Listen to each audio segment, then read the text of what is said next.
नमस्कार। तुला राशि के महानुभावों के लिए, जिस राशि के महानुभावों के लिए शनिदेव योग कारक हुआ करते हैं एवं देवगुरु बृहस्पति की स्थितियां पराक्रम और षष्ठ भाव का आधार लिए हुए होती है तथा जहां देवगुरु बृहस्पति के उत्तरोत्तर बलि केंद्र में उच्चस्त होते ही उनकी स्थितियां पंच महापुरुष योगों में से एक योग हंस योग को निर्मित करती है, उस राशि के महानुभावों के लिए हम यहाँ समग्र चर्चा आपके समक्ष लेकर उपस्थित हैं।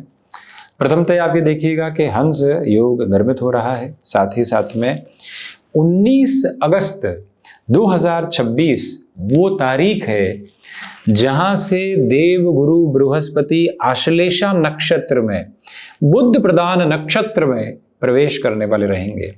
और जैसे ही शत्रु ग्रह के नक्षत्र के साथ में यह बृहस्पति प्रवेश करते हैं तो घबराहट की आवश्यकता नहीं है, क्योंकि उत्तरोत्तर बलि केंद्र के साथ में गुरु का प्रभाव अपने आप में बेहद शानदार अवस्थाओं को निर्मित करता हुआ होता है।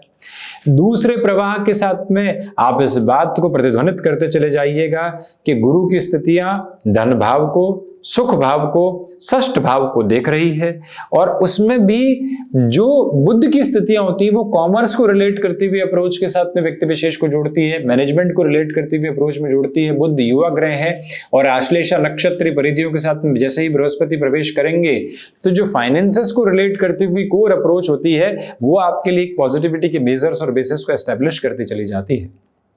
और उस क्रम के साथ में सबसे पहले तो आप यदि नौकरी पेशा जीवन में किसी भी परिवर्तन के प्रवाह को अपनी जीवन यात्रा के साथ में देखकर चलना चाहते हैं तो वहां से सारी ही रुकावटें और बाधाएं हटती है। आपके लिए जो फाइनेंशियल गेन जॉब में लंबे समय से अटके हुए थे वहां से सिमेट्रिकल इम्प्रोवाइजेशन की जो पोजीशंस होती है वो यहाँ अपने आप निकल कर आने वाली होती है। और साथ ही साथ में यात्राएं अधिकाधिक तौर पर बढ़ रही हैं, स्मार्ट वर्किंग अप्रोच बढ़ रही है, परंतु साथ में ही कंफ्यूजन्स के बेसिस भी बढ़ रहे हैं। उससे पूर्णकालिक तौर पर सावधान रहकर चलिएगा।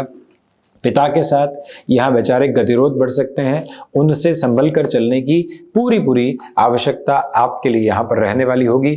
थोड़ा सा और इन डेप्थ कैलकुलेशन के साथ में अगर हम डिस्कशन की तरफ जाते हैं तो आप ये पाएंगे कि यदि आप किसी भी पैसिव इनकम सोर्स को, एक इनकम का सोर्स चल रहा है, दूसरे इनकम के सोर्स को इसलिए डेवलप करना है कि उम्र बढ़ रही है, रिस्क कैलकुलेटिव बेसिस के साथ में चलना है, हमारे भीतर का हुनर है, दशा सहयोगी आ रही है और हम कुछ और व्यवस्थित सिरे के साथ अपने लिए देखना चाहते हैं, तो उस क्रमबद्ध सिरे के साथ में अपनी जीवन यात्रा को पूरे ही जोशो खरोश के साथ में आगे लेकर चलना और उस प्रतिध्वनि को अपने साथ साथ में देखना, ये आपके लिए एक अलग अवस्था भरा क्रम कहा जाएगा, एक अलग ताकत भरी क्रमबद्ध स्थिति कही जाएगी। उसको अटमोस्ट प्रोग्रेसिव बेसिस के साथ में आप देख कर चलते चले जाइएगा। ये याद रखिएगा कि देव गुरु बृहस्पति की स्थितियां दशम भावस्थ क्रम के साथ में गतिमान है, इसलिए जो खुद को मैनेज करके चलने की अप्रोच होती है वो आपके लिए स्पॉन्टेनियस बेसिस पर और पॉजिटिविटी के साथ में आगे बढ़ रही है। अब भले ही कॉन्ट्राडिक्शन हो कि बुध के नक्षत्र के साथ में बृहस्पति रहेंगे, परंतु जो खुद को मैनेज करने वाली अप्रोच होती है, कहाँ कैसे बोलना है, कहाँ समय का कितना ध्यान रखना है, कहाँ पर हमें अपने लिए एक मानसिक स्तर पर शांतिप्रद क्रम के साथ में चलना है, ये सारे ही जो थॉट प्रोसेस हैं वो आगे बढ़ाने की व्यक्ति को तैयारी करते हैं। इसके अलावा बृहस्पति की 5वीं दृष्टि धन भाव पर है साहब, मंगल के राशि स्थान पर है, तो इसी वजह से जो आर्थिक तौर पर प्रगतिमान सिरे आपके साथ में रहने चाहिए वो त्वरित गतिशीलता के साथ में आपको आगे बढ़ाते हैं। वाणी संबंधित कामकाज के साथ और अधिक बेहतरी में आप चलते चले जाते हैं। पारिवारिक दृष्टिकोण से जो जुड़ाव का क्रमबद्ध सिरा आपके साथ साथ में होना चाहिए वो निरंतर तौर पर अग्रगामी होते हुए चलता चला जाता है। छोटी छोटी दुविधाओं की हिस्सेदारियों को पूर्ण करके जीवन को लक्ष्यातीत क्रम के साथ में आगे बढ़ाने की जो चेतना होती है उसको आप आंतरिक तौर पर बहुत अच्छे से देख सकते हैं। और इसके अलावा किसी पारिवारिक पक्ष के साथ कामकाज की शुरुआत को, सहजता को अपना कर आप चलना चाहते हैं, उस लिहाजा भी इस समय को अत्यंत सारगर्भित, शानदार एवं व्यवस्थित प्रवाहमान आधार के साथ में कहा जा सकता है, जिसको भी अपना कर चलना जीवन की प्रतिध्वनि के साथ में सकारात्मकता के निक्षेपण की एक अवस्था कही जाएगी।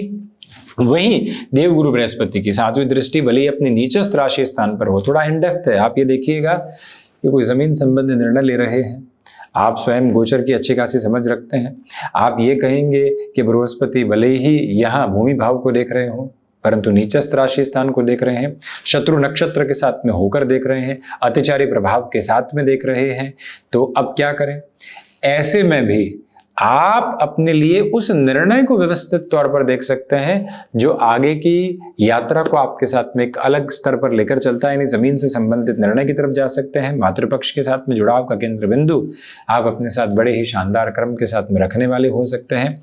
उसमें कोई भी दुविधा एवं किसी भी तरह की बाधा आपके समक्ष उपस्थिति को दर्ज करवाने वाली नहीं होती। ये भी गौर करने की जरूरत रहेगी कि जो ये क्रमबद्ध सिरा सामने ये कमीशन संबंधी कामकाज को और अधिक व्यवस्थित करता चला जाता है। आप यहाँ किसी भी एजेंसी लाइन संबंधी कार्य क्षेत्र के साथ में आगे बढ़ना चाहते हैं, उसके गतिमान प्रवाह भी आपके साथ बहुत अच्छे से रहने वाले हैं।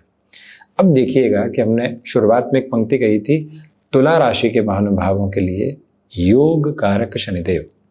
अब योग कारक शनिदेव बृहस्पति की राशि स्थान में है। हम बृहस्पति के नक्षत्रीय परिवर्तन की चर्चा कर रहे हैं। हम बृहस्पति की 7वीं दृष्टि जो कि शनिदेव के राशि स्थान पर यानी नीचस्थ राशि स्थान पर, उसकी भी चर्चा कर चुके। थोड़ा इन डेप्थ अप्रोच में आप देखेंगे तो शनिदेव 6th हाउस के साथ में चल रहे हैं। न अभी आपको ढैया है, न ही आपको 7.5। शनिदेव की दृष्टि संबंध की स्थितियां द्वादश के साथ भी जुड़ी हुई है और अष्टम के साथ भी जुड़ी हुई है, जहां से विदेश संबंधी अवस्थाओं को देखा जाता है। बृहस्पति विदेश संबंधी स्थितियों को और अधिक तीव्रता के साथ में व्यक्ति विशेष के लिए लेकर चलते हैं। अब बृहस्पति की दृष्टि कहाँ हो गई? 6th हाउस पर, मीन राशि स्थानक क्रम के साथ में। तो ऐसे प्रवाह के साथ में जो सबसे बड़ी बात निकल कर आती है वो ये कि जो फाइनेंशियल बर्डन्स बने हुए थे वो कम होने की तरफ होते हैं। विदेश संबंधी गतिविधियों के साथ में आप और अधिक व्यवस्थित होकर अपनी जीवन यात्रा को आगे की तरफ बढ़ा पाते हैं। पॉजिटिविटी के साथ में अपनी जर्नी को इवॉल्व कर पाते हैं। जिस ताकत और तीव्रता की संभावना के साथ में जीवन अभी तक नहीं था, उस तरफ आप बहुत अच्छे से चल पाते हैं। ये सारी ही प्रॉस्पेरिटी और जो पॉजिटिविटी के मेजर्स और बेसिस होते हैं, ये आपके साथ में कांस्टेंट और कंटिन्यूअस बेसिस पर साथ साथ बनते चले जाते हैं।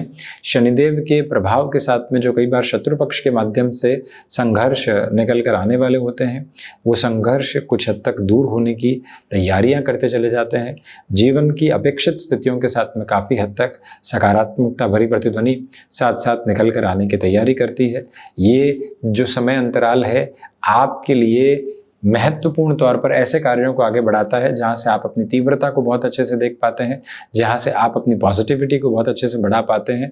और इसके अलावा महत्वपूर्ण बात ये भी है कि जो यहाँ पर एक तरह से देवगुरु बृहस्पति पराक्रम के अधिपति होकर दशम भावस्थ क्रम में है, यहाँ से आपकी इच्छा शक्ति और अधिक बढ़ने वाली होती है। यहाँ से आपके कार्यों के प्रति रुचि और अधिक तीव्रगामिता के साथ में बढ़ने वाली होती है। उस तीव्रता को, उस अवस्था को, उस व्यवस्था को अपनाकर चलना और तीव्रगामिता के साथ में आगे बढ़ते चले जाना, ये सारा कुछ जो प्रमुख प्रतिध्वनि का आधार है आपके साथ है। भाइयों और मित्रों के साथ में कुछ हद तक संपूजन, कुछ हद तक यहाँ पर कन्फ्यूजन्स के बेसिस और मेजर्स आपके साथ रह सकते हैं। इसके अलावा कहीं भी विशेष तौर पर चिंतित होने की, नकारात्मक भावना को अपने साथ में संप्रेषित करने की आवश्यकता बिल्कुल भी नहीं है। इस बात को स्मृति पटल पर बहुत अच्छे से अंकित करते हुए आप आगे की ओर बढ़ने का प्रयत्न करते चले जाइएगा। एक बात और निवेदित करना चाहेंगे कि जिन भी बड़े कार्यों की हुंकार आप भर चुके हैं, उस और तीव्रता के साथ में चलना आपके लिए और अधिक बेहतर कहा जाएगा। तो ये था तुला राशि के महानुभावों के लिए विशेष तौर पर जो देवगुरु बृहस्पति की नक्षत्र स्थितियों के साथ में परिवर्तन हो रहा है उसका पूरा चर्चा ब्यौरा। या स्टॉक मार्केट में भी कांस्टेंट इन्वेस्टमेंट जो लॉन्गर टर्म के हैं उसको अपनाया जा सकता है। धन्यवाद एवं कोटिशः।